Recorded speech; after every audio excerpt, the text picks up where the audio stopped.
Hello, everyone. Tonight, we are going back to a time when being a child meant more than just worrying about your school grades or who got the last biscuit. Tonight, we're sliding beneath the heavy quilt of Victorian childhood, where medicine came in the form of things like boiled onions, old rags, and yes, great globs of goose fat smeared onto your tiny, shivering chest. Outside, imagine the fog curling like fingers under the doorframe, the fire crackling low in the grate, and the air so cold your breath fogs up your bedside window. You're wrapped in a thin flannel nightshirt, tucked under stiff wool blankets that itch just enough to keep you from falling asleep. You think you're safe, warm, even lucky. But then you hear it. The sound of a spoon clinking against a tin bowl. The quiet, determined footsteps of a mother on a mission. And you know deep down in your now tense belly that the goose fat is coming. And the worst part? You probably won't survive this. At least not without needing a therapist 120 years later. So, before you get comfortable, take a moment to like the video and subscribe, but only if you really like what I'm doing here. And hey, let me know in the comments where you're watching from and what time it is where you are. Now, turn off the lights. Maybe turn on the fan for some soothing noise, and let's get down to business tonight. It starts like this. I'm dragging my feet across the creaky floorboards of my childhood bedroom. It's late, maybe close to midnight, but in the winter of 1882, time blurs when the temperature drops below freezing, and your only job is to survive. My nose is already red from the cold. I've got a cough that sounds like I've been chewing on chimney bricks. And I'm hoping, just hoping, that Mum has finally run out of goose fat. She hasn't. She never does. She calls me from the kitchen. Come down, love. We'll fix that nasty cough. Her voice is syrupy sweet, like she's offering a slice of pie. But there's no pie. There never is. There's only the tin bowl on the stovetop, filled with a substance that glistens under the low light like melted candle wax. It smells like something that lived, died, and came back again just to torment children. Mum wraps her fingers around a real rag, not even a towel, and dips it in the warmed-up fat. She gives it a few seconds. I can see the fat soaking through the fabric like oil in old paper. Then, with a soft coo, she presses it straight onto my bare chest. I flinch. Of course I flinch. It's not that bad, she says, patting my forehead with her free hand. Just think of the poor children in the workhouse. I do think of them. I wonder if they get goose fat too, or if they're blessedly fat-free. The thing is, back then, people believed in the power of grease, like we believe in seatbelts. Goose fat was seen as nature's armor. It insulated the skin. They said sealed the warmth in and somehow chased away the sickness. No one questioned it. And if you did well, you were just being difficult. The worst part wasn't even the initial application. It was what came after. Mum would take that saturated rag and wrap it across my chest, pin it in place with a strip of cloth, and then slide my nightshirt over it all, like she was icing a very unhappy cake. Then came the wool blanket, then the second blanket, then the hot brick at my feet, and the smell. Dear heavens, the smell. Imagine mixing old roast dinner with wet feathers and rubbing it into your pajamas, then sitting in it all night, while trying not to cough too loudly in case she came back with a second round. I remember lying there, eyes wide open, watching shadows dance on the ceiling. My chest felt sticky warm, oddly heavy, and I knew it would dry like wax. In the morning, my nightshirt would cling to my skin. Taking it off would be like peeling a candle from a mold. You could actually hear it make that faint squelching sound. At school the next day, I smelled like the back end of a farmyard stew. Kids pretended not to notice, but the way they leaned back in their seats spoke volumes. One girl actually asked if I had a duck in my pocket. I wish I did. Maybe the duck could have protested on my behalf. I also remember how seriously my mother took it. She wasn't trying to be cruel. In her mind, this was motherly care applied generously with a spoon and a good heart. She even whispered once as I squirmed under the second layer of cloth, "You'll thank me one day."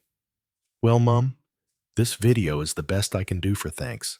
One winter, she ran out of goose fat and used suet instead. That was a whole new level of horror.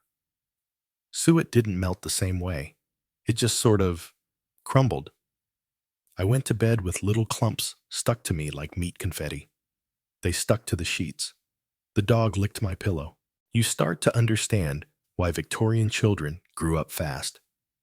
You had to.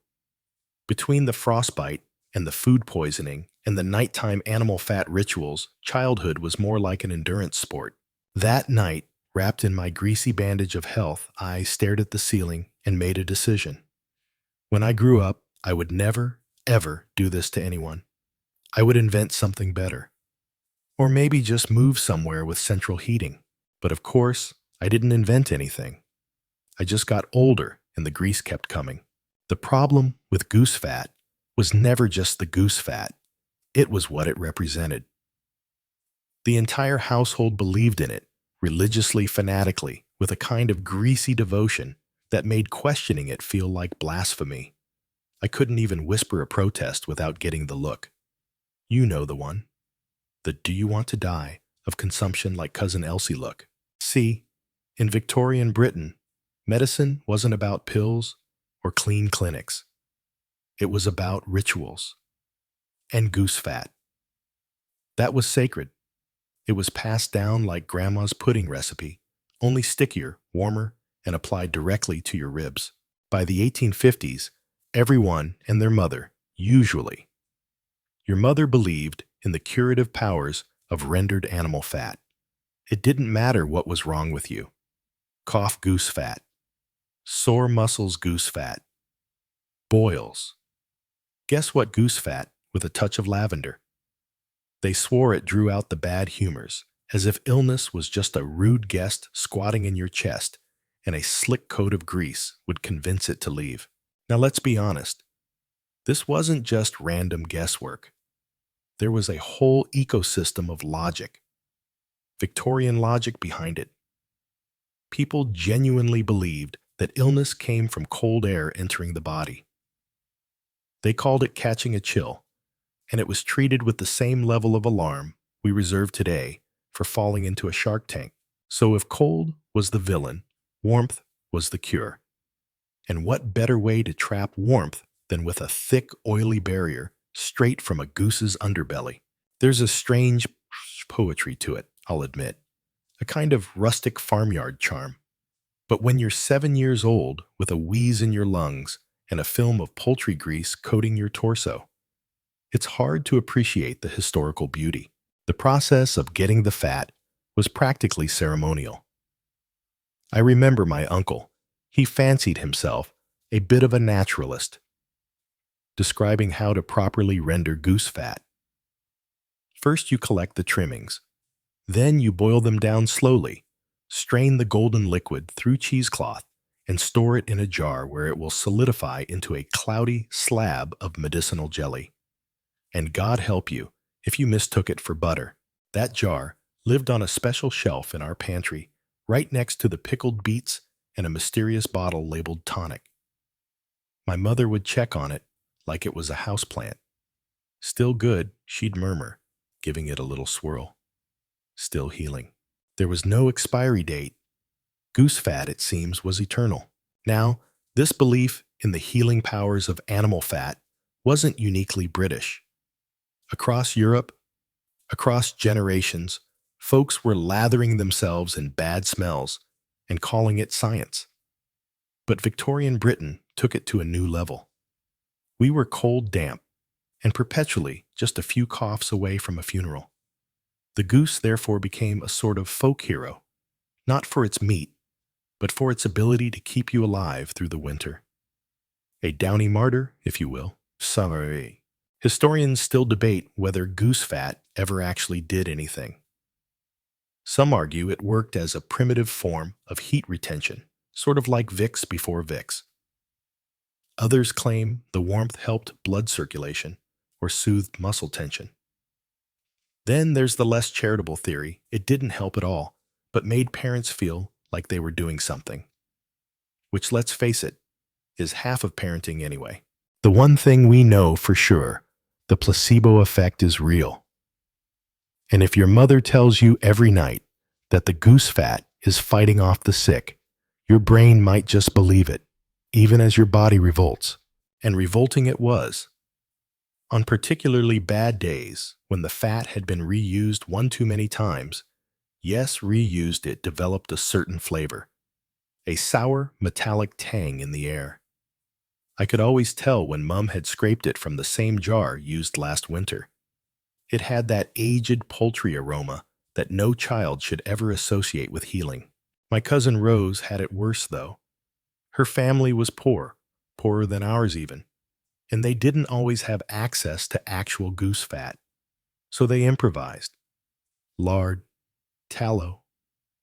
Once infamously, they used bacon grease. She came to school smelling like breakfast and spent the entire day being chased by the class terrier. And this wasn't just about coughs. Goose fat made appearances for bruises, rashes, chapped lips, even the dreaded chilblains. There was no escaping it. You get a paper cut, you get the fat. You stub your toe, fat. You break a finger, double fat. One summer, yes, summer, I got sunburned and asked for cold water. Mum came back with goose fat.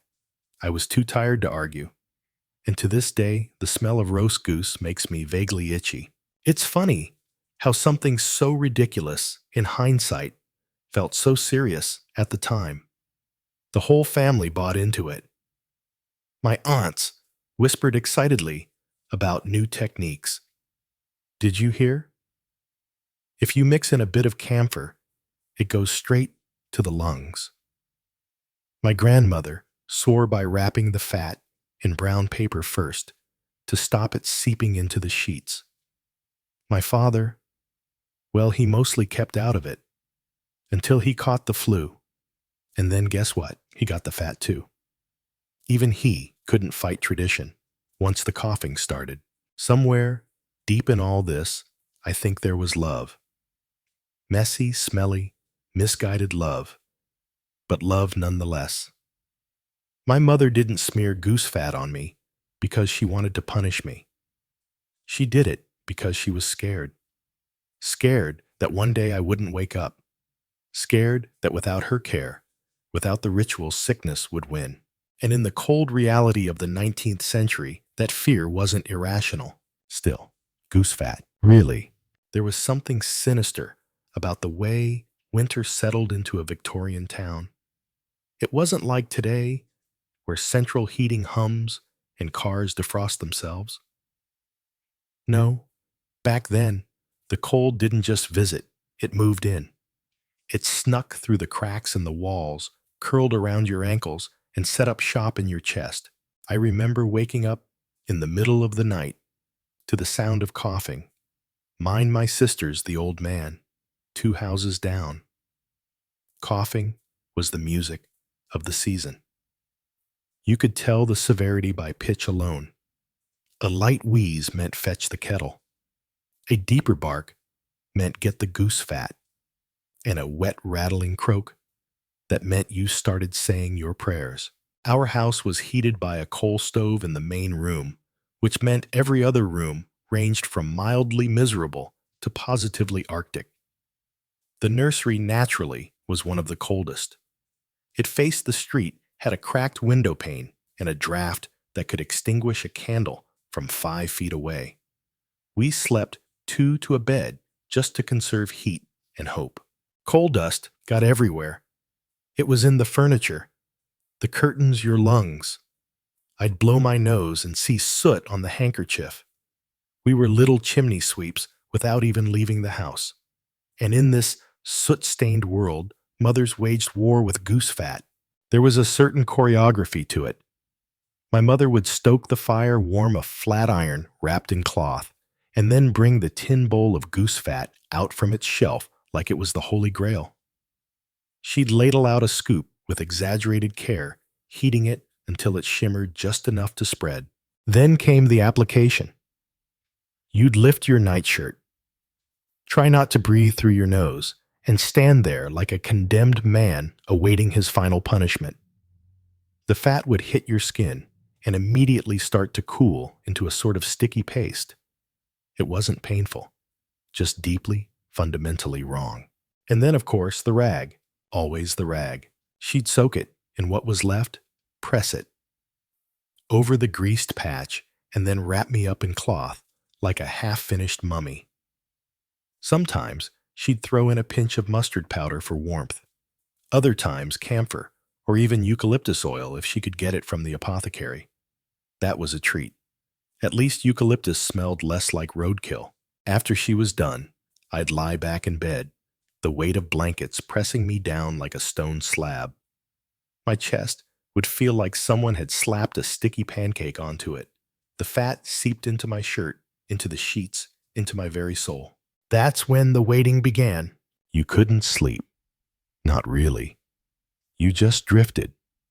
Half asleep, half alert, listening to the wind, clawing at the windows, and the occasional clatter from the roof. Probably the chimney settling. Or a ghost.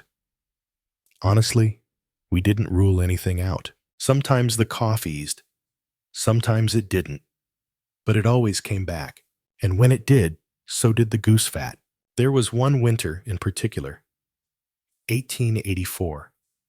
I think when everyone in our house got sick at once. It started with my sister, then me, then Mum herself. She still tried to treat us, even as she wheezed into a rag of her own. She swore the fat would protect us from pneumonia. Said it had saved her brother during the Great Freeze of '72. I never met that brother.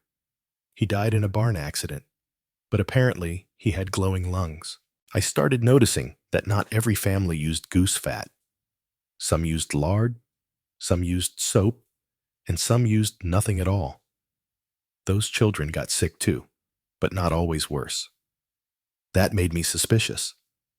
I asked Mum once why the Thompsons didn't smear anything on their children. She just frowned and said that's why little Nora never grew tall. I didn't have the heart to tell her Nora was just short.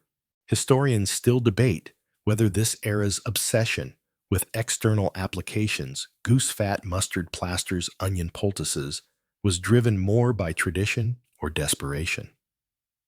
Some argue it was a substitute for actual medical care.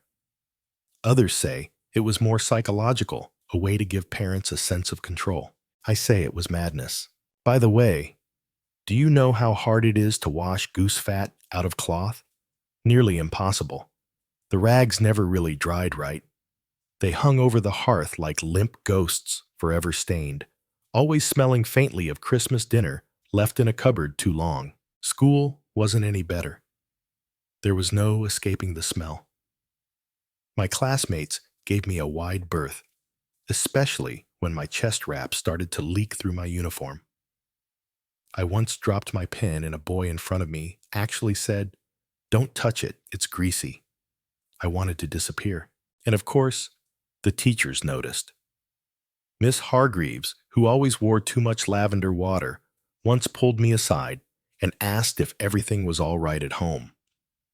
I told her about the goose fat. She nodded solemnly. Old remedy, she said. My grandmother swore by it.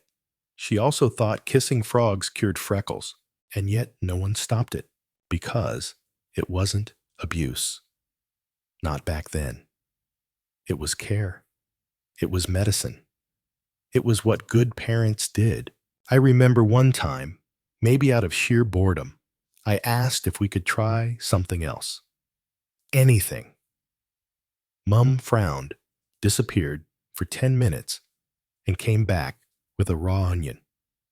She chopped it in half and pressed it to the soles of my feet, then wrapped my feet in flannel and told me to sleep.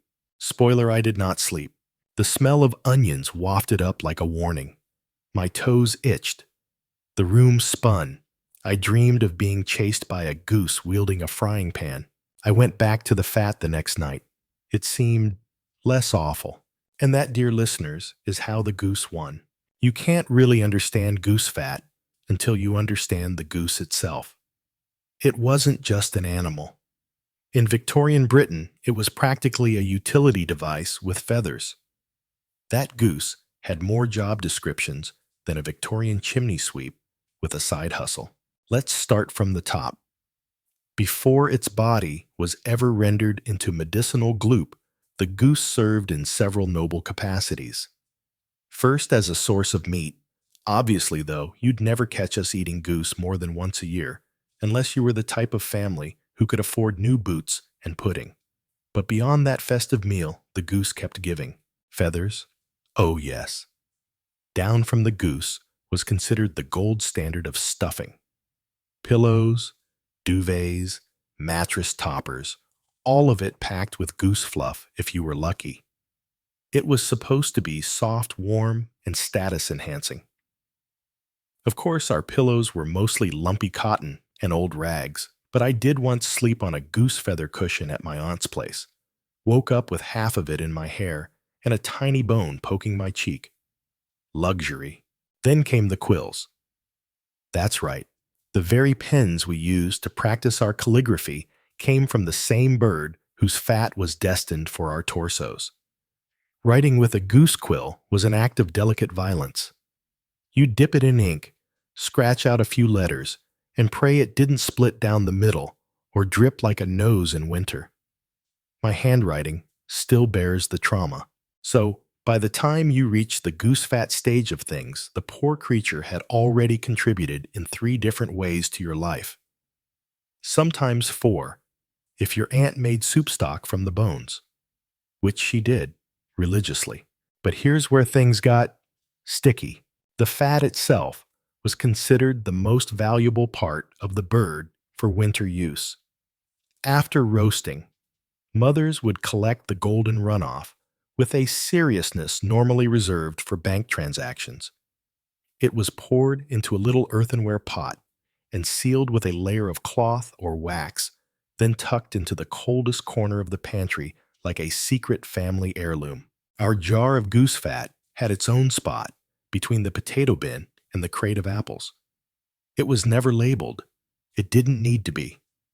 Everyone just knew what was inside, and no one ever opened it casually.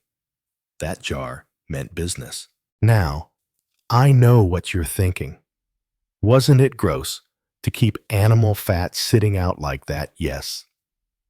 Yes, it was. But Victorian logic said the cold kept it safe. As long as it didn't smell too sour and didn't develop anything visibly alive on its surface, it was still good. The standard for spoilage was, shall we say, flexible, and yet we slathered it on with pride. My mother used to hum while applying it, as though she were anointing a tiny king. There now, she'd whisper, smoothing the fat over my skin. That'll keep the death away. Which I'll admit is quite the bedtime story. There were even songs, yes songs, sung by older relatives about the virtues of goose fat. One verse went something like, "Goosey, goosey, give us grace, for winter bites the baby's face. A smear of gold, a healing coat, will save him from a frosty throat." Catchy if you ignore the undertone of respiratory terror. Historians still debate whether goose fat was more of a folk charm or a legitimate medical treatment. Some argue that it provided genuine insulation, especially for children in homes where heat was a luxury. Others believe it was more symbolic, a ritual of protection, like hanging garlic or reciting prayers over boiling water. And then, of course, there are those who think it was just what you did when you had no better options. Because the truth is, we didn't have many options. Doctors were scarce and expensive. Medicine, when you could get it often, did more harm than good. Patent elixirs were loaded with things like alcohol opium or powdered rhubarb bark. which doesn't sound so bad until you're vomiting in a tin bucket. So parents did what they could. They read household manuals, they listened to gossip from the neighbors, and they trusted the goose. Because if it worked once for Great Aunt Martha's tuberculosis scare, surely it would work again. There was even a moment, a very brief moment, when I thought the goose fat was working. One winter evening, after a particularly long coughing spell, Mum applied an extra layer of warmed fat, wrapped me up like a little wax sculpture, and sang quietly while holding my hand. And I fell asleep. I didn't cough. I didn't wake up wheezing. I didn't dream of poultry revenge. I just slept. Of course, the next night, I woke up with a rash. Apparently, the fat had started to go rancid, and my skin was not thrilled. But for that one glorious evening, I understood why people believed in it. When something makes you feel safe, even if it's sticky and faintly avian, you cling to it. There's something about that belief, that ritual, that stayed with me. Even now, whenever I smell roast goose, which isn't often for reasons you now understand, I feel a strange tug of nostalgia, like my lungs remember the warmth, or maybe the fear. We stopped using goose fat when I was about 12. By then, newer remedies were catching on. Menthol rubs, cough syrups that didn't smell like barn animals, heating pads. But the jar stayed on its shelf for years afterward, a relic of a time when survival meant doing very strange things with leftover dinner. Sometimes I wonder what happened to it. Maybe it got tossed during spring cleaning. Maybe it hardened into something fossil-like. Or maybe it's still there, quietly waiting in some forgotten cupboard, its golden surface glinting under a layer of dust, ready to save a soul one more time. Fear, you'll find, is one of the most effective preservatives of tradition. And in the Victorian household, it was fear that kept goose fat firmly on the medical shelf. Fear of disease, fear of poverty, fear of watching your child disappear into a coughing fit and not come back out. You could see it in the eyes of the grown-ups. They didn't say it aloud. Of course, Victorians were far too stoic for that, but you could feel it in the way they moved. The way they looked at a child who sneezed twice in a row. The way they held their breath when someone at church coughed during the hymn. We were terrified of the cold, and not just because it was uncomfortable. The cold was believed to be the gateway to all things grim. Catch your death, they'd say, like it was lying in wait on every icy doorstep. And so the logic went, anything that warmed you, anything that sealed your skin like a wax envelope was medicine. And if that medicine happened to come from a large angry bird, so be it. But it wasn't just the fear of illness. It was the fear of not doing enough. You had to try something. Otherwise, what kind of parent were you? And so goose fat became more than a remedy. It became a rite, a talisman, and no amount of actual medical science could fully undo it, not right away. I remember once overhearing two mothers on our street talking outside the grocer's. One of them, Mrs. Pendleton, I think, was saying her boy had a cough, and the other gasped and said, "And you haven't applied anything," like it was criminal negligence, as if failing to grease your child meant you'd forfeited your right to motherhood. That sense of obligation was strong. It ran through families like tea through muslin. My own mother once confessed, years later, that she never actually liked the goose fat method. She hated the smell, hated the mess, hated how it made the sheets impossible to clean. But what she feared more was being wrong. What if this was the one thing keeping her children alive, and she abandoned it out of pride or laziness? That was the dilemma for most mothers, I think, caught between the superstition they inherited and the responsibility they felt. And then, of course, there was the folklore. Victorian Britain was absolutely marinated in folklore. Medicine and magic were often indistinguishable. Remedies were passed down like fairy tales, one part science, two parts wishful thinking, and a dash of pure myth. Goose fat had its share of legends. Some claimed it could prevent frostbite if rubbed on your feet. Others said it warded off nightmares if applied in a circle on the forehead. My cousin tried that once and ended up breaking out in greasy forehead spots for a week. But hey, no nightmares. There were even whispers of more mystical powers. One old neighbor swore that goose fat, mixed with lavender and rosemary, could soften a hard heart. She used it to try and woo a grumpy widower down the road. It didn't work. He married a milkmaid from Surrey, but her hands were very soft. Historians still debate whether this widespread faith in animal fat was fueled more by rural superstition or genuine anecdotal success. Some point to letters and journals describing miraculous recoveries. Others think it was simply what people did before germ theory came along and ruined everyone's fun. And of course, there were the family experts. Every street had one. Ours was a wiry woman named Edna Withers, who claimed she had a sixth sense for illness. She once told my mother to add a slice of raw beetroot under the goose fat rag to draw out the phlegm spirits. Spirits. I don't know if she meant ghosts or mucus or both, but Mum tried it twice. Another time, Edna insisted that if you sang to the goose fat while warming it, it worked faster. I caught Mum humming something that sounded suspiciously like God Save the Queen while stirring a pot of fat. She turned red and told me it was just to keep the rhythm.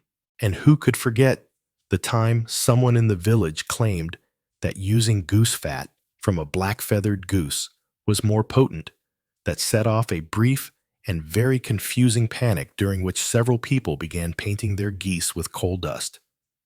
We don't talk about that year. Looking back, all of it seems so theatrical. But at the time, it was dead serious.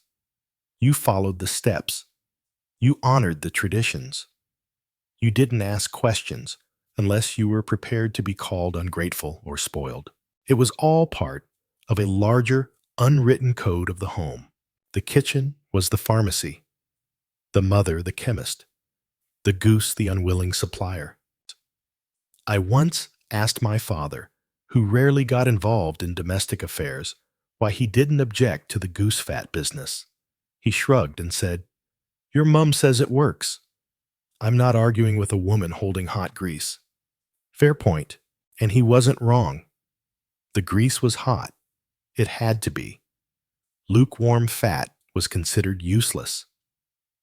There was a sweet spot between gently warm and scalding the child, and mothers hit that mark with terrifying precision.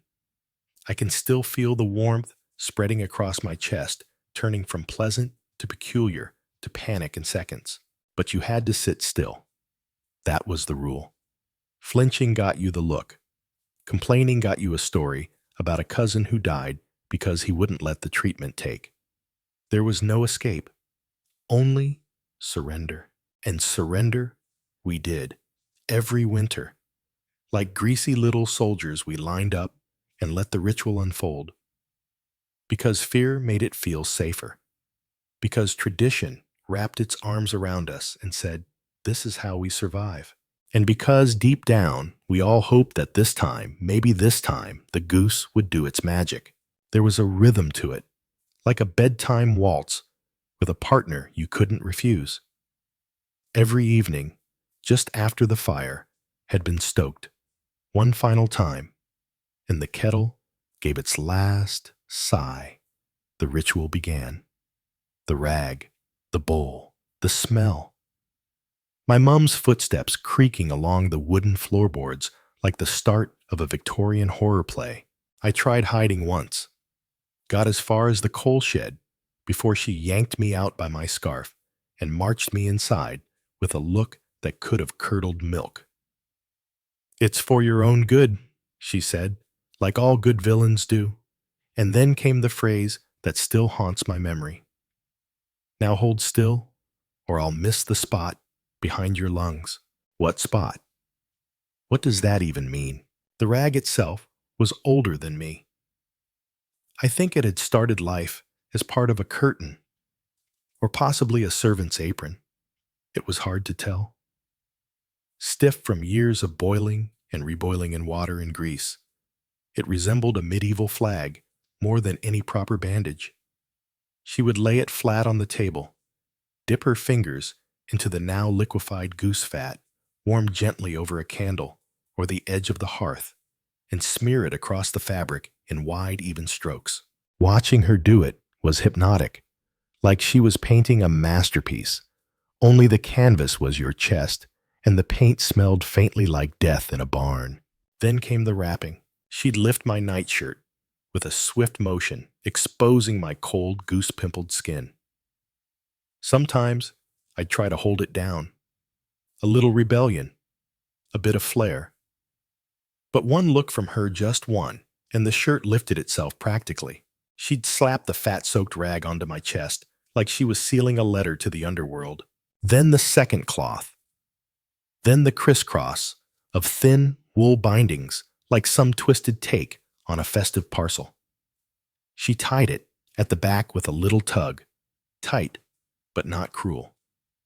Just enough to make you feel encased like a human candle that might melt in the night. There she'd whisper, brushing a strand of hair from my forehead. That should do. And I'd nod. Because what else could you do? Victorian children weren't really consulted on things. We were participants, not partners. If a grown-up said the goose fat would draw out the chill, then that was gospel. No questions, no complaints. Just lie down and take the grease. Of course, it didn't stop with the fat. No, goose fat was often just the beginning. Once you'd been slathered and swaddled, you were subjected to what Mum called extra draws. This involved laying other smaller rags, soaked in mustard paste, just above the fat patch, never directly on top. That would be madness, and hoping your skin didn't bubble like a boiled potato. Once, she added slices of warm potato to my chest to trap the healing steam. That night, I dreamed I'd been turned into a shepherd's pie. And then there was the vinegar cloth. I have no idea what the vinegar cloth was supposed to do. Mum read about it in a penny magazine. She'd soak a piece of muslin in malt vinegar and drape it gently over your forehead like a damp, judgmental bonnet. According to her, it helped realign the vapors.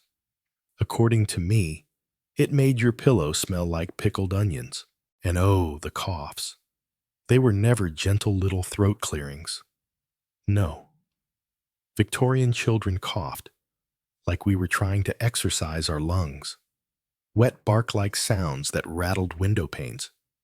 Mum used to say, "That's the phlegm trying to leave," like it had been given an eviction notice. One night, she caught me spitting into the coal scuttle. I told her I was helping the phlegm find its way out faster. She didn't laugh. She told me to gargle with warm salt water, which for the record tastes like seawater filtered through regret. Historians still debate whether the rag and wrap method had any real physiological benefit.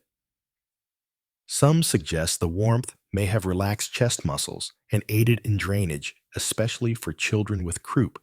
Others believe it simply made you too uncomfortable to notice your original symptoms. Distraction therapy Victorian style. And of course, there were regional variations. In Yorkshire, they added treacle to the goose fat for sweetness. In Wales, they included rosemary to chase off fairies. In London, you were lucky if you got real goose fat. At all, many poor families used margarine or whatever they could skim from the cooking pot. It wasn't just about curing illness. It was about preserving dignity. A child properly wrapped in goose fat was a child being looked after. You could smell the care literally. You could feel it in every sticky, slippery movement. Now, did it work? Maybe, maybe not. But it made you feel seen, heard, attended to, even as you plotted your escape under cover of darkness. One winter, I remember my friend Toby bragging that his mother had switched to cod liver oil instead. No more fat for me, he said, proudly puffing his little chest. Just a spoonful of the good stuff every morning. A week later, he was back with rags on his chest and a faint smell of Goose lingering behind him like shame. We never spoke of it again. There's something about those moments. The cold room, the firelight flickering on the rafters, the weight of the cloth on your skin that stays with you. Even now, I can almost feel it. That quiet, that solemnity, that strange sense that even when your body was weak and shaking, someone was doing their very best to keep you here. Even if that best involved turning you into a meat pie with a heartbeat, if nothing else, you learned stillness. You learned surrender. You learned not to question the rag. And above all, you learned one cold, oily truth the moment you heard the words, "Hold still. This is for your own good." You knew the goose was on its way. By the time I was 9, I thought I'd seen the worst of Victorian home remedies. I was wrong. You see, while goose fat was the reigning monarch of strange childhood treatments, it wasn't without its court of equally bizarre, fiercely loyal advisors. And nothing quite captured the horror of being a sick Victorian child, like facing a mustard poultice, unless it was the cursed invention known as onion socks. Let's start with the mustard. Now, if you're thinking of the yellow stuff you put on sandwiches, don't. This was the raw powder, sharp and fiery, that could strip paint off a fence if you mixed it strong enough. Mothers would combine it with flour and warm water, forming a thick paste, and then slap it between layers of cloth. That cloth was then applied. Get this to your chest or back to draw out the inflammation. I remember the first time Mum tried it on me. I'd been wheezing through the night, my usual goose fat wrap, apparently failing to chase off the villainous chill. So she decided to escalate. I read about this in the Household Guardian. She said like that made it science. I watched as she stirred the mustard mixture like a witch at a bubbling cauldron, her eyes shining with a terrifying mix of love and determination. Then came the cloth, the spread, and the application. At first it was warm, then it was hot, then it burned. Is it supposed to feel like fire? I asked, twitching under the blanket. That means it's working, she replied. No, mother, that means I'm being marinated. By the time she removed the poultice, my chest was blotchy red and covered in what looked like the early stages of a map of Wales. Much better, she said. You're glowing. Yes, glowing, like charcoal. But that was nothing compared to the infamous onion socks. This particular remedy, I later learned, dated back to folk traditions that believed the soles of the feet were like little trapdoors to the soul, or in this case, to sickness. The logic went like this: slice raw onions, tuck them into your socks, sleep overnight, and by morning, they'll have drawn out the poison. Poison. Who knows? But Mum was all in. She'd peel the onions slowly, with the kind of care normally reserved for fine china, then lay the slices across the soles of my feet like I was a particularly sick sandwich. Then came the socks' thick woolen horrors that held everything firmly in place. And the smell. Let's just say no one was kissing me goodnight. I'd lie there in bed, blanketed in wool, and shame my feet sweating into a stew of sulfur and desperation. Sometimes the onions shifted during the night and curled up my toes like tiny cold sea creatures. I didn't dare move. If they slipped out, I'd have to endure a reapplication. One night, I managed to shake them loose and fling them under the bed. In the morning, Mum found them. She didn't even scold me, just looked disappointed and muttered something about wasted vegetables. That hurt worse than the mustard. What's worse, I wasn't alone in this. Other children I knew suffered similarly. Martha from down the road had horseradish plasters applied to her knees every time she so much as sneezed. My cousin Albert once had a hot brick tied to his belly to rebalance the organs. No one ever explained which organs or how exactly heat balanced anything. It was all vibes and vinegar. Historians still debate whether these methods had any medicinal value or were simply cultural echoes of older pre-scientific beliefs. Some suggest the heat helped circulation. Others argue that the strong smells stimulated the senses and temporarily relieved symptoms. But most agree on one thing: whatever effect they had was probably psychological, if not traumatizing. Still, people believed. The Victorians weren't fools. They were just desperate. Germ theory was only just beginning to take hold. Antibiotics were a distant dream. Doctors, if you could afford one, were often no better than your local baker when it came to practical advice. So families turned to tradition. They turned to smell, to spice, to sweat and steam and the occasional crushed onion. And let me tell you, onions aside, there's something oddly comforting about a childhood steeped in such bizarre rituals. Sure, it was gross. Sure, it left permanent psychological stains. But it also meant someone was trying. Someone cared enough to wrap your chest in fire, rub your feet in vegetables, and insist that the goose knew best. Still, not all remedies were equal. Some were clearly the inventions of the devil. Like the salt sock. That's where you heat rock salt in a pan, pour it into a clean sock, and then press it to your ear for an earache. A decent idea, maybe, except my mum used an old wool sock full of holes. I ended up with salt in my hair and a burn on my neck. Builds character, she said. Then there was the honey and coal dust cough syrup phase. But that's a story for another night. Anyway, by the time I hit double digits, I'd become a connoisseur of the ridiculous. I could smell the difference between duck fat and goose fat blindfolded. I could tell you whether a mustard poultice had been mixed too strong. I knew how long I could keep onions in my socks before they turned to mush. I was a greasy, smelly, slightly crispy little expert in my own suffering. But even then, I noticed something strange, something I didn't quite understand until much later. As much as we children hated these treatments, we also talked about them, compared them, laughed about them. There was a strange kind of pride in being the kid whose mum had tried the wildest thing. It was bonding. It was culture. It was our strange little badge of honor. And in the end, maybe that's why goose fat and its bizarre brethren lasted so long. Not just because people believed, but because people shared it, passed it on, rubbed it in and again, until it became part of who we were. When people today talk about healthcare, they mention clinics insurance and digital thermometers. Back then, healthcare was a tin bowl of rag and a mother with unwavering confidence and no medical license.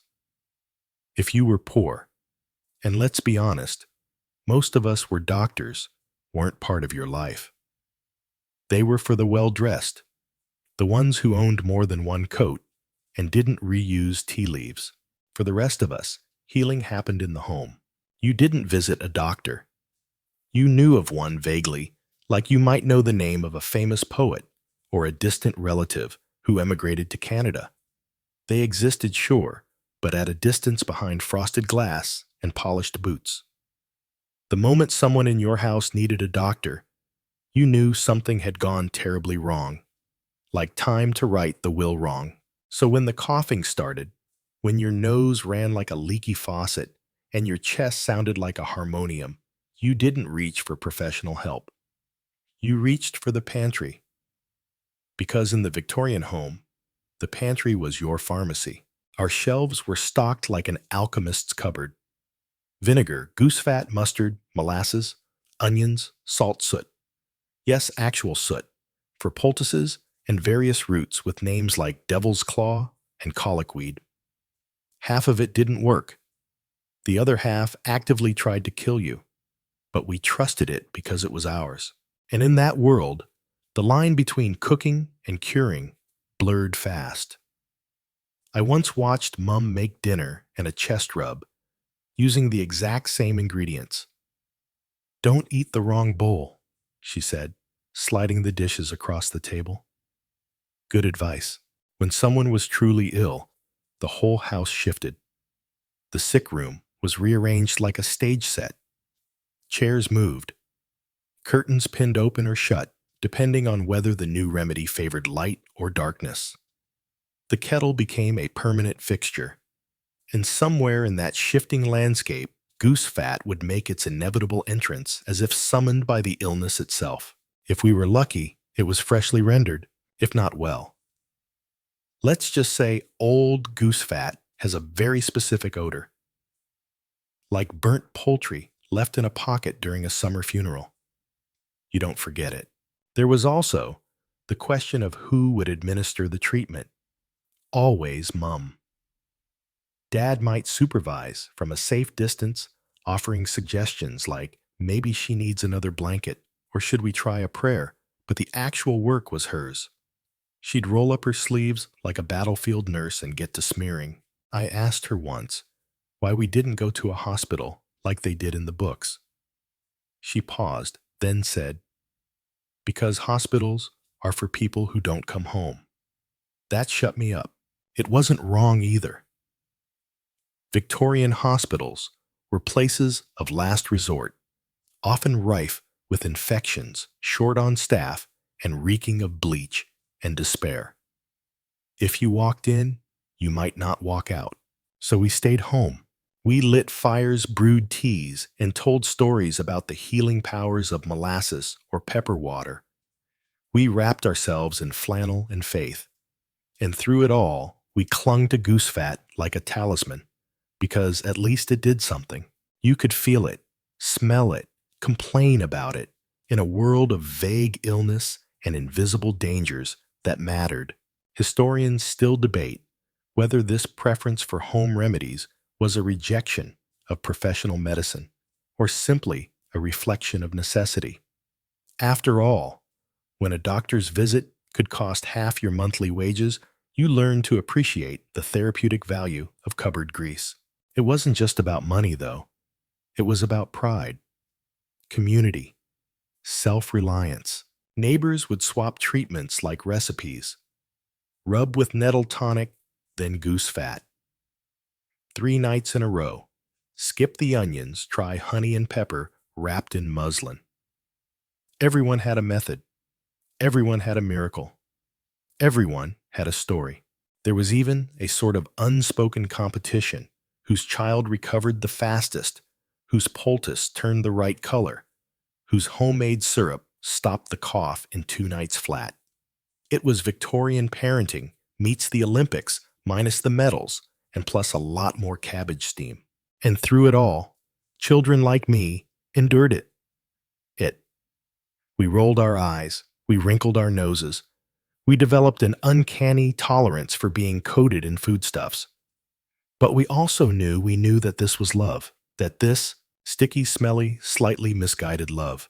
My sister once got the measles and had to be wrapped head to toe in boiled cabbage leaves and goose fat. She looked like a very unwell dumpling.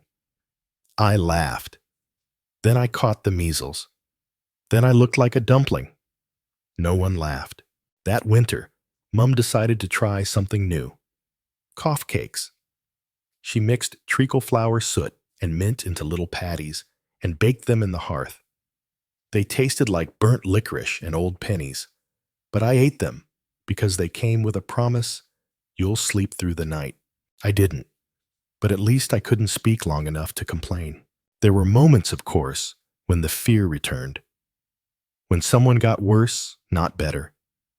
When a fever wouldn't break, or a cough deepened into something ominous. In those moments, even Mum's hands trembled. That's when the doctor might be called.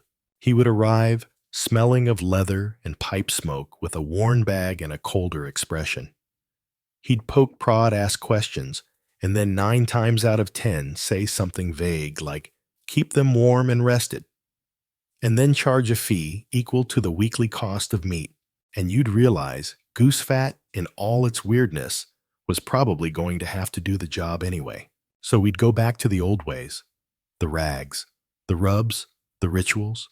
We'd light another fire, stir another bowl, hope for the best. And in the quiet hours, wrapped in layers of cloth and comfort, with the smell of fat still clinging to our skin, we'd drift into sleep. Because, at the end of the day, there wasn't much else to do. You could always tell which mother on the block had recently acquired a medical manual. The symptoms were immediate. Sudden experimentation, dramatic new ingredients, confidence levels through the roof, and perhaps most concerning of all, an intense sparkle in the eye that said, "Today we're trying something revolutionary, whether you like it or not." My mother got hers secondhand from a neighbor who'd upgraded to a fancier edition with color diagrams and modern solutions like chloroform and camel salve. Ours had no such luxuries. It was a small, battered book titled The Domestic Health Companion, a guide for sensible families printed in the 1860s and featuring woodcut illustrations of various children being poked, swaddled, or held upside down to restore vital circulation. Mum read it like scripture, sat by the fire muttering things like a poultice of soot and linseed, interesting, or, "Ah, here's the proper ratio of goose fat to laudanum if one were rich enough to own laudanum," which we weren't. Soon, our nightly routine went from chaotic folk ritual to organized battle plan. She'd begin by consulting the book, flipping pages with flowery fingers, then declaring, "Tonight, we attack the phlegm at the source." Never a good sign. That usually meant I'd be up to my ears in warm compresses before I could say, "Please don't." She'd mix goose fat with other recommended additions, ground mustard, molasses, even a dash of turpentine if she was feeling bold. I once woke up with my chest gleaming like a varnished table. Smelled like one, too. But it wasn't just about what went on the chest. The manual had whole chapters on internal cleansing, which sounded noble until you realized it meant consuming things like boiled nettle tea or sugarless syrup made from stewed rhubarb and black pepper. I remember once holding my nose and swallowing a spoonful of soothing lung tonic made with lard lemon peel and honey. I immediately coughed so hard I knocked over the spoon. Mum nodded approvingly. Good at shifting the blockage.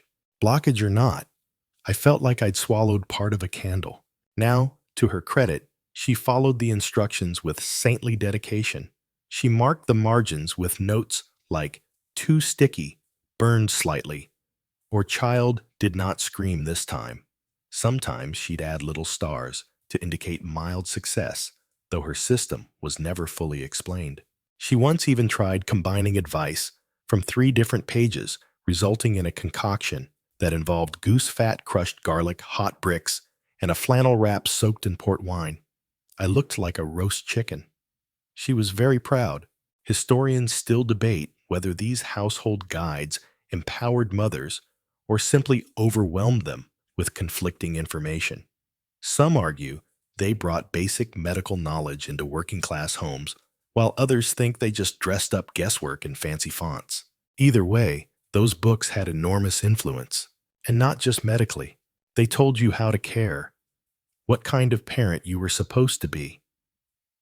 If you weren't grinding mustard seed or applying herbal extracts in exact amounts, were you even trying? It became a sort of moral scoreboard. You could almost hear the subtext, "Oh, you just use goose fat. We've moved on to alum compresses and sugar of lead gargles." Much more modern. Note, never use sugar of lead, ever. There were even seasonal updates. Winter volumes focused on lung health, chilblain management, and preventing stagnant humors. Spring editions shifted to cleansing the liver and reawakening the digestion, usually with herbs that tasted like boiled lawn clippings. And always, always, goose fat was mentioned, usually in a footnote. Should more sophisticated remedies be unavailable, goose grease may provide temporary relief when properly applied. That line got under Mum's skin. Properly applied, she'd mutter, tying a rag around my chest. I've been applying it properly for 9 winters. She wasn't wrong. By that point, she could have taught a university course in therapeutic poultry. I think the book gave her a sense of control. In a world where children died young and health turned on a coin flip, having a manual, even an outdated, possibly dangerous one, felt like armor. It gave her rules, guidelines, the illusion that she could outsmart illness with preparation and elbow grease. And from a child's perspective, it was oddly comforting. Not the treatments, mind you. Those were still sticky and suspicious.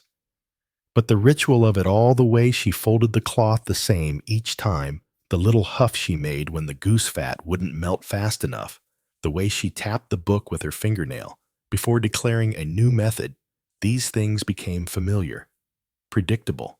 And in a sick room filled with coughing and shadows, predictability was gold. Other parents followed suit. Soon everyone had a manual. Some borrowed them from the vicar's library. Others got hand-copied pages passed down like heirlooms. My friend Henry's mother had one bound in blue leather with gold trim and a dried clove stuck in the spine for good luck. Not all books agreed. One guide recommended never applying fat directly to the chest. It was better placed on the soles of the feet. Another warned against mustard poultices on children under 5, citing spontaneous blistering. Mum read that and paused, then flipped to the next page and carried on. She trusted her instincts more than any author, but the presence of the book gave her a kind of validation. It said, "You're not alone." It whispered, "This might work." And on the days when I got better, whether by luck or time or the mysterious workings of my immune system, she'd beam at those pages like they were gospel. We kept that manual for years. Its cover warped from kitchen steam. Its pages stained with who knows what. And when Mum passed it to my sister after she married, it was done with ceremony, as if handing over a family sword. "Keep it near the hearth," she said. "That's where it does the most good." And just like that, the goose fat era lived on, by book, by habit, by heart. You never forget the day you realize your classmates don't all go to school smelling like roasted poultry and stale vinegar. It hit me around age 10. I walked into the schoolroom, as usual, enveloped in my familiar perfume of goose fat and mustard steam, when I noticed something no one else smelled like me. Not even close. There was Billy Frampton, who always reeked of chalk and pipe tobacco from his grandfather. Lucy Wills, who smelled of lavender soap and boiled ham. Even Dirty Thomas had a signature scent: moldy shoes and cabbage water. But me, I was pure unfiltered medicinal goose. The scent trailed me like a loyal hound. Every desk I sat at absorbed it. Every paper I touched carried a faint, greasy sheen. Once my writing slate developed a strange film from the residue on my fingertips. The teacher looked at it, frowned, and said, "Are you using your slate as a dinner plate, Morgan?" I didn't even try to explain. You'd think the other kids would mock me, and they did at first. They'd pinch their noses, whisper dramatic fake coughs, and invent delightful nicknames like Sir Goose-a-Lot or Feather Boy. One boy once left a feather on my chair. He thought he was clever. I told him it wasn't the right kind of feather. That confused him just enough to leave me alone for a week. But slowly, things changed. Kids began to realize they were getting sick more often than me. I'd get a cough and be back in 2 days, still glistening slightly from the latest fat wrap. Others were out for a week, coming back pale weak and suspiciously goose-free. And so began a strange shift in the schoolyard power balance. Children who once teased me started asking questions. Does it really help? Is it hot? What does it feel like? It was like I'd been initiated into a secret club of discomfort and resilience, and now they wanted in. Some of them even convinced their parents to try it. Within weeks, a quiet epidemic of goose fat was sweeping the school. You could smell it in the corridors. The cloakroom took on a soft, greasy glow. And the teacher. She didn't say a word, just opened the windows wider and invested in more lavender water. But there was one thing: we couldn't escape the shame. No matter how popular it became, there was still something deeply embarrassing about walking around soaked in bird grease. You moved differently, sat gingerly, always hoped your rag wouldn't shift and leak through your uniform. It was worst in summer. Yes, dear listener, the goose fat did not sleep for the season. If you developed a cough in June, you were still getting the full spa treatment, minus the benefit of cold weather to mask the smell. I remember sitting through an entire maths lesson in July, sweat dripping down my neck, the heat practically frying the fat beneath my vest. I smelled like a roasted parsnip and moved like a wax figurine in direct sunlight. Billy Frampton leaned over and whispered, "You're leaking." I nodded solemnly. "I know." Some tried to mask the scent. One girl started mixing peppermint oil into her goose fat. Another used rose water. But no matter what you added, the poultry always broke through, like garlic or guilt. It got to the point where our school developed a kind of smell map. Goose fat kids sat together, vinegar-socked children near the windows, mustard-plastered students in the back, less for their health, more because the fumes made people cry. And we all learned to live with it, because the truth was, we didn't have many other choices. If your family wasn't rich, and ours certainly wasn't, you couldn't afford daily visits from a physician or imported French tonics. You had goose grease, you had socks, and you had hope. Historians still debate whether goose fat had any effect on infection rates among children. There are anecdotal accounts of kids in poorer districts surviving winters with fewer complications. Some attribute that to these treatments, others to sheer luck or tougher immune systems born of constant exposure to farmyard microbes. I say it was the grease, and maybe just maybe the sheer belief behind it. You see, goose fat wasn't just a home remedy, it was a badge, a symbol that someone cared enough to warm a rag and smear your chest, to wake in the night and check your brow, to slice onions and tuck them in your socks, even if it meant sleeping in the next room. There was a kind of love in that stink, a care that wrapped itself around you just as tightly as the rags did. You didn't always want it. You definitely didn't ask for it, but you knew it was there, watching, smelling, healing maybe, or at least trying. Once our teacher asked us to write a story titled "The Thing That Helped Me Most." Some wrote about pets, others chose prayers. I wrote about goose fat. I told the tale of a brave jar that lived in our pantry, of a mother who wielded a spoon like a knight wields a sword, of a boy who coughed and cried but never cracked. The teacher gave me a strange look, then a small nod, then for the first time ever placed a single feather on my desk, not as a joke, but like a medal. I still have that feather, and though I've long since stopped smelling of poultry, though the jars are gone and the rags folded away forever, I carry that memory close. Of a time when medicine wasn't white-coated or sterile. It was warm, weird homemade, and just greasy enough to matter. I didn't understand the full social layers of goose fat until I visited my cousin Harriet. Now, Harriet lived on the nice side of town. You know, the part with gas lighting in the hallways, rugs on the stairs, and teacups that weren't chipped.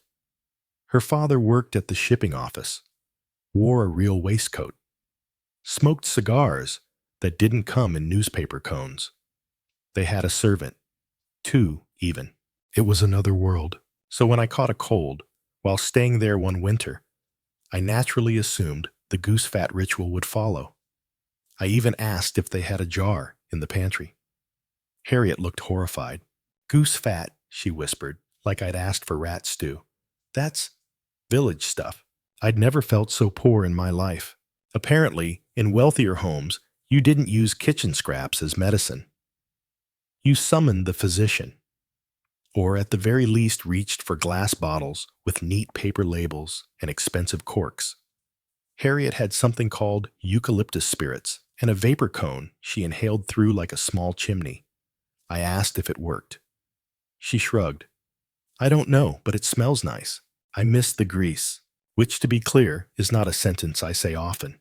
That was the first time I realized goose fat wasn't just medicine, it was a class marker. In posher households, it was dismissed as rustic nonsense. In homes like mine, it was a sign that someone was doing their best. Same substance, different meaning. Historians still debate the role of class in the persistence of folk remedies. Some argue the upper class abandoned them faster because they had access to formal care. Others think they simply didn't need the symbolism. They had status already. For the rest of us, Goose Fat said, "We may be poor, but we are not neglectful." Harriet, to her credit, didn't mock me outright, but she did keep her distance. I noticed her sniffing the air once when I walked into the drawing room, nose wrinkling slightly. Later that night, I heard her mother whispering, "Honestly, they still use grease. It gets into the upholstery." I wasn't allowed to sit on the good chairs after that. Even among the working class, there were distinctions. Some families could afford proper ointments from the chemist, camphor balm, lung paste, mild inhalation salts. Others had to make do with what the pantry offered: lard instead of goose fat, bacon drippings. Once I heard someone use duck fat mixed with pepper and old brandy. That child smelled like a marinated ham for 2 days. But even the type of goose fat mattered. Fresh was best, rendered at home from your own bird, ideally on a cold day when the fat congealed perfectly and didn't separate. Store-bought was considered suspicious. "You don't know that bird," Mum would say. It could be French. In our house, the fat came from Aunt Meg's farm. Every November, she'd send over a jar wrapped in muslin and tied with twine. "Cured by hand," she said proudly. "Never let it touch iron." Apparently, that spoiled the magic. By contrast, city relatives like Harriet had no such rituals. Their healing happened quietly behind closed doors, with powders and pills and things that didn't stink up the curtains. I imagine their bed sheets were pristine, their socks onion-free. I suppose I envied them just a little, but there was something about our ways. Messy, yes. Smelly, definitely. But communal, shared, rooted in generations of belief and necessity. You didn't get a choice in it. And strangely, that lack of choice became comforting. Mum never asked if I wanted the goose fat. She just knew what to do. It made her confident, decisive, steady. And in those moments when your chest rattled and the wind howled and the room felt like the last place on earth, what you needed most was someone who knew what to do. There was pride in that. Pride in making do.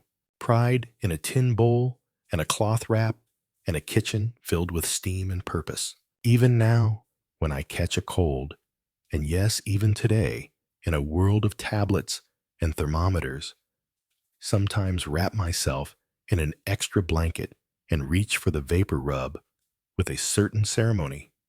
It's not goose fat, but the spirit of the thing remains. Mum would approve. Of course, she never approved of eucalyptus. "Smells like a sick koala," she once said, wrinkling her nose. Give me a nice clean bird any day. The irony is, as more people moved into cities and medicine became more centralized, many of these old remedies faded. The class divide widened. Goose fat became folklore, a punchline in period dramas, something grandparents talked about while dabbing their eyes with scented handkerchiefs. But for those of us who lived it, who lay in bed with our chests wrapped tight and our windows rattling with frost, it was never a joke. It was survival. And it smelled exactly like home. You never forget the day the healer comes to town. It always started the same way. A knock at the door, a low murmur on the street. Someone's cousin's neighbor said she saw him at the market standing tall and strange, with a bag full of clinking jars and a rooster feather tucked in his cap. Word spread faster than croup in a crowded schoolroom. The bone man had returned. That's what everyone called him, though. No one knew if that meant he fixed bones or collected them. He was part traveler, part mystic, part salesman, and entirely shrouded in mystery. Children feared him. Mothers worshipped him. Fathers tolerated him with pursed lips and crossed arms. He arrived during a particularly wicked winter when everyone in town seemed to be wheezing, coughing, or lying horizontal under 6 layers of wool. Mum was desperate. My sister had a fever. My own chest was crackling like a kettle left on the fire, and we'd already gone through 3 jars of goose fat. So she invited him in. I remember the sound of his boots on our floor, solid slow, and just a little too confident. He wore a thick coat made of sheepskin and a scarf that smelled of something between peppermint and chimney smoke. His eyes were sharp and gray. Not cruel, just clinical. He looked around the room and nodded. "You've got damp lungs in this house," he said, which is probably the most accurate diagnosis anyone had ever given us. Then he opened his bag. Inside was an assortment of jars, cloths, powders, roots, and oils. Some labeled, some not. One had something floating in it. Mum didn't ask. She was too busy nodding respectfully as he laid each one out like a priest arranging relics. When he reached for the goose fat, I swear her eyes lit up. But this wasn't your average kitchen grease. No, this was infused goose fat. He said he rendered it himself over oak fire, stirred with silver bark, and mixed with oils from the Scottish coast. I have no idea what that meant, but Mum looked like she'd seen an angel. He applied it with careful fingers. No slapdash smearing here. This was artistry. He rubbed it in circles, murmuring something low under his breath, like a chant. I'm fairly sure he asked my lungs to behave, and I didn't dare disobey. After the rub, he wrapped my chest in a linen strip that smelled faintly of cloves and rosemary. Then he lit a small bundle of dried herbs in the fireplace and instructed Mum to keep the room filled with gentle smoke. She obeyed without question. The entire house smelled like a festive stew and a monastery. My sister got a mix of warmed lard and something called Granny's root. He gave her a cough potion that tasted like burned honey and promised it would calm the demons in her throat. She hated it, but she did stop coughing. We all did. Was it real? Was it just time and steam and belief rolled into one? Historians still debate the legitimacy of these traveling healers. Some say they were con men preying on the fears of the uneducated. Others argue they preserved old herbal wisdom that professional medicine ignored. Honestly, I think it was a little of both, and also something else entirely presence. The bone man looked at you. He touched your back. He listened to your breathing like it meant something. In a world where many children were told to just wait it out, that meant everything. Of course he charged a fee. Mum gave him half a jar of preserved pears, some fresh bread, and a silver coin she'd kept hidden in a sock drawer since summer. Worth it, she said. That fat alone was worth the price. He visited 2 more houses down the street, then vanished before dawn. Someone said they saw him walking toward the fields, pack heavy and steaming breath curling into the night. Another swore he rode off on a gray mare with eyes like glass.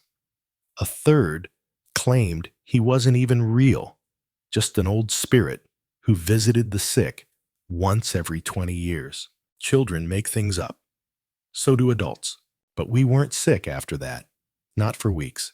The infused goose fat was kept in its own jar marked with a ribbon and placed on the highest shelf in the pantry. Emergency use only, Mum said. We never touched it. Not because we didn't need it, but because we believed it had worked once, and that power shouldn't be wasted. It became a kind of house relic. Whenever we got sick, after that she'd reach for the regular stuff, the usual jar, the usual rag, the usual ritual.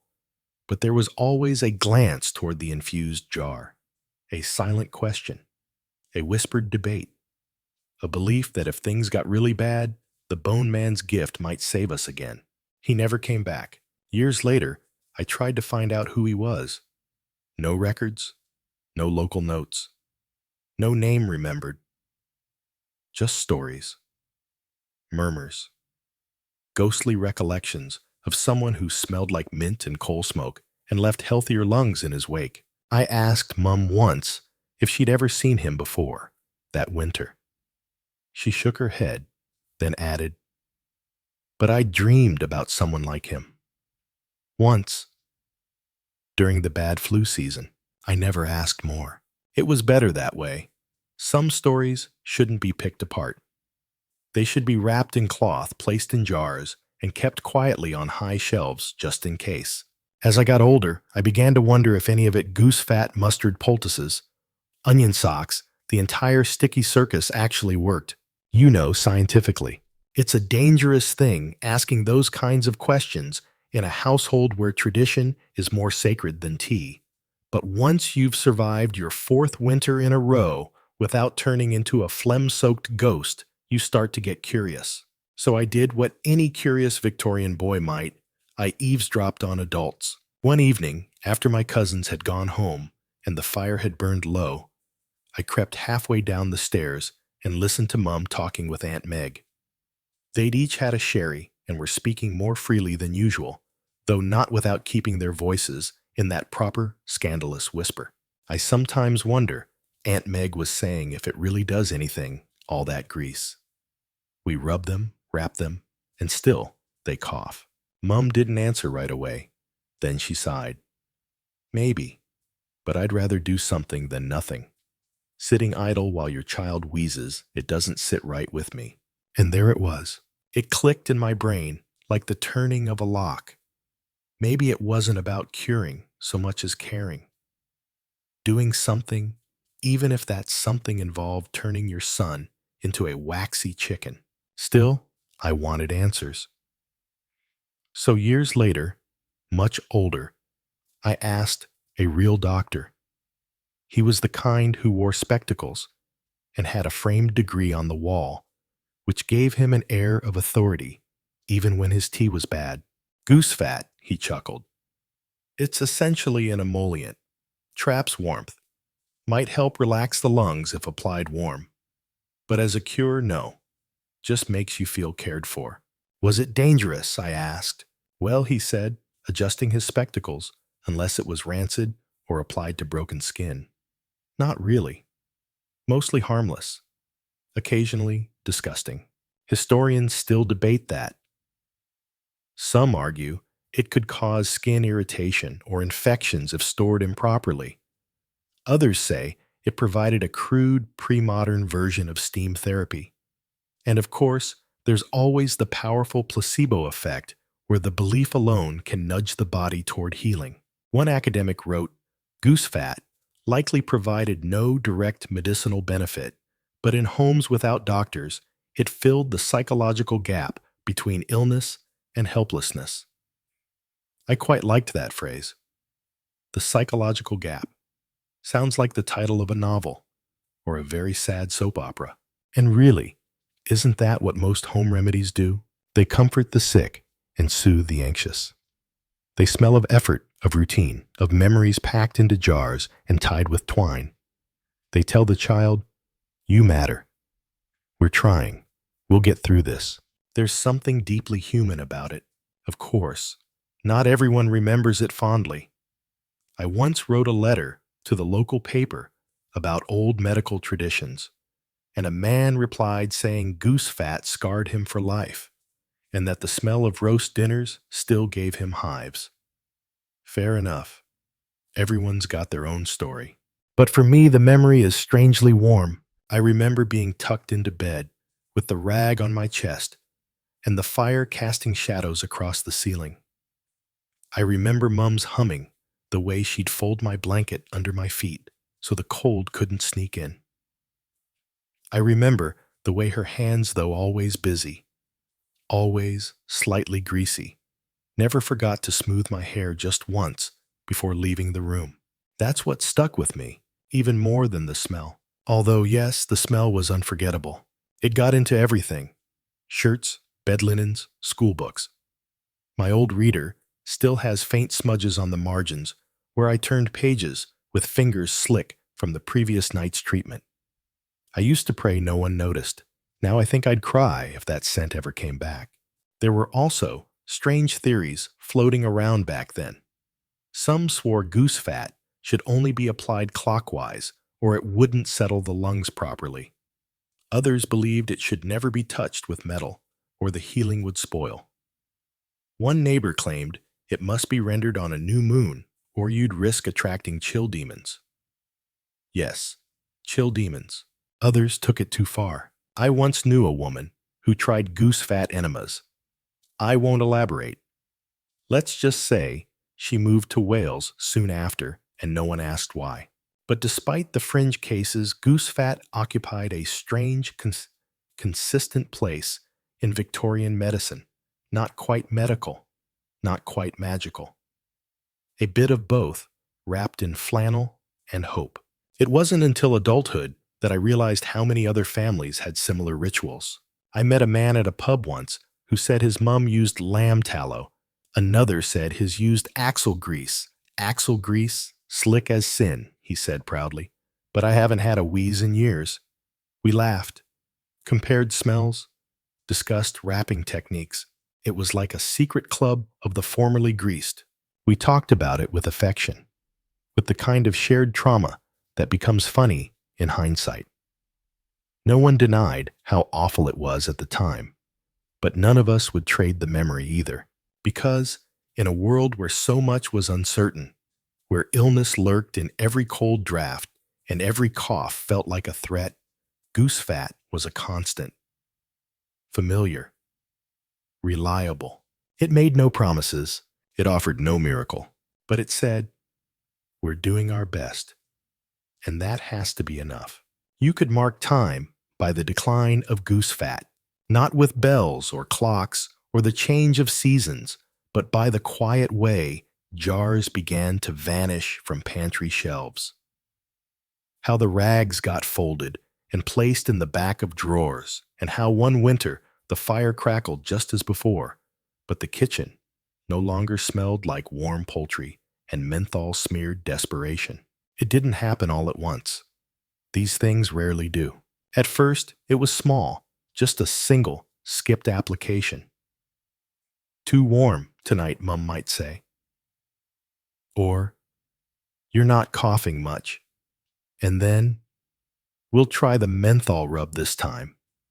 That little blue jar glass, cold to the touch, with a screw-on lid and a printed label, felt alien in our house. Medical. Manufactured. Safe. It was the beginning of the end. Mum didn't seem bitter. Maybe a little uncertain. I watched her read the tiny instructions like she didn't quite trust the factory words. Apply a small amount to chest, it said. No warming, no rags, no ritual. She tried it anyway. Rubbed it on my chest with 2 fingers, gently, almost cautiously. It smelled sharp clean. Not a farm smell, not a hearth smell. A new smell. And when I didn't cough that night, something shifted. The next day, the goose fat jar was still on the shelf. But it looked lonely, unused. We still kept it around, though. Like a family heirloom nobody wanted to admit was obsolete. It sat next to the molasses and the pickle jars, a quiet reminder of winters past. Other families were changing too. Chemists had more options now. Powders, lozenges, vaporizers. Even hot water bottles began replacing the ancient tradition of warming bricks in the fire and wrapping them in flannel. Modernity, it seemed, had finally made its way into our homes, carried not by train or telegram, but in cold metal tins with crisp white labels. Some mothers resisted, of course. Old Mrs. Keating, for one, declared that menthol was too sharp for the lungs and that goose fat had never failed in 3 generations. She clung to it like a lifeline, even as her daughter secretly used camphor rub and pretended otherwise. Historians still debate whether these changes were driven by actual science or the rise of consumer culture. Some believe it was progress, others argue it was marketing in a lab coat. Whatever the case, goose fat was slowly replaced, not because it failed, but because something easier arrived. There's something sad in that, really. Not because goose fat was perfect, it wasn't, but because of what it meant.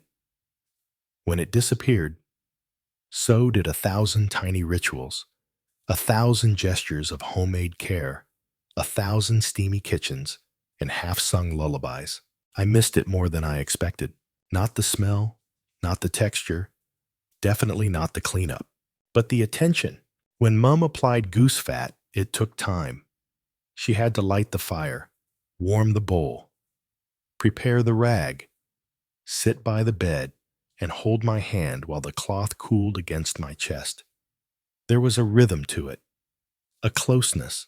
The menthol rub, 30 seconds. In and out. Effective, yes, but less personal. I once mentioned this to her as a teenager. You used to sit with me longer, I said. She nodded. That's because I had to. Goose fat takes time. Then she smiled. Maybe you needed the time more than the fat. That stuck with me. Eventually, the jar disappeared. I don't know where it went. Whether she threw it away quietly one day or packed it into a box with old school books and dried up ink bottles. Maybe it broke. Maybe it just melted away, like the winter that never quite comes back the same way twice. All I know is one year I opened the pantry and it wasn't there. And I stood for a long moment, staring at the empty spot where it used to be. We still got sick, of course. Coughs didn't care about progress. But the solutions were different now. Cleaner, faster, less smelly, and somehow lonelier. Gone were the rags, the flannel wraps, the layering of cloth and kindness. In their place, pills, spoons, machines that whirred and buzzed and beeped in the night. I can't say I missed the fat itself, but I missed being cared for slowly. I missed the way Mum hummed under her breath while she worked. The way she wrapped the cloth so carefully it felt like a spell. The way she'd say, "There now, just breathe." Modern medicine is efficient. I'm grateful for it. But sometimes, when I'm curled up in bed with a hot water bottle and a cup of tea, I think back to those sticky nights. The crackle of the fire, the slow press of a warm rag, the smell of roast goose and stubborn love. And I wonder, did the goose fat heal me? Or did Mum? There comes a moment in everyone's life when the strange things from childhood, those smelly, sticky, slightly ridiculous things, transform from sources of embarrassment into something tender, maybe even sacred. For me, it happened in my 30s when I became a father. It was my son's first winter, a bitter one. The windows fogged every morning. The wind howled through the chimney at night. And there he was, a little ball of warmth wrapped in 2 big wool socks and mittens he kept losing under the couch. One night, he started coughing. That small, rattling kind of cough that grabs your stomach and won't let go. His forehead burned, his cheeks flushed, and every wheeze from the crib felt like a countdown to catastrophe. I did everything modern: humidifier, pediatric syrup. Sat on hold with the doctor for 20 minutes, only to be told, just monitor him and keep him comfortable. I hung up, heart thudding, and stood alone in the kitchen, bathed in the quiet glow of the stove. Then I remembered. I opened the cupboard, not even sure why, and there, tucked behind the flour jar, was an old container, a small ceramic pot I hadn't noticed in years. No label, no date. Just a little twine bow around the neck and a faint scent of smoke and thyme. It wasn't the goose fat, but it felt like it. I didn't use it, of course. I'm not a fool. The thing was probably more mold than memory by now. But I sat there for a long time, holding it in both hands, as if some part of Mum were still in the room, saying, "There now. Just breathe." It's strange what stays with you. Not the words, Not the lectures, but the gestures, the rituals, the way she folded the cloth, the way she warmed it with her hands before laying it across my chest, the way she never rushed. Historians still debate the legacy of these remedies. Some call them relics of ignorance. Others see them as cultural artifacts, rich in meaning, if not in medicine. I think they were love disguised as inconvenience. They forced you to slow down, to sit, to touch, to be present. We live fast now. Even our compassion is scheduled. We send texts instead of letters, voice notes instead of visits. Convenience is king. But goose fat was never convenient. It was messy, time-consuming, ridiculously impractical. And it was everything. I never used goose fat on my son. But I did something else. I wrapped him in warm flannel. I hummed the tune Mum used to hum. I held his hand until he slept. And in the silence I whispered, "This is for your own good." Not because it cured him, but because it held him. Later, as I tucked the old jar back on the shelf, I realized something: the goose fat was never the medicine. We were. And maybe in our own strange ways, we still are. At word count 1093, wind down 300 words. So now, dear listener, as the night settles quietly around you, and the hum of whatever gentle machine keeps you company begins to slow, let yourself drift. Drift back to the low flicker of a fire, the sound of a spoon in a tin bowl, the careful hands of someone doing their best with what little they had. Picture a room that smells faintly of warmth and effort, of something slightly too strong, too smoky, too ancient to be found in a pharmacy aisle. A room where love wasn't spoken so much as prepared, ladled out, wrapped in cloth, and pressed gently against your heart. And maybe as your breathing deepens, you can imagine the weight of a flannel blanket pulled up just so, the rustle of a rag being tied behind your back, a mother's hum just above a whisper, the words soft and certain. There now, you're safe. Goose fat didn't save the world. It didn't stop the flu, or cure the croup, or drive away the cold forever.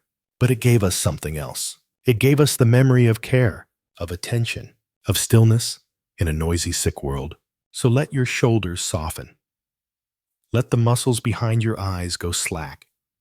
Let the old, odd stories of rag and grease and love make a nest for you, like feathers in a pillow, long gone soft with years. And if you're lucky, maybe you'll sleep like a child who knows they're being watched over. Not by medicine, but by memory.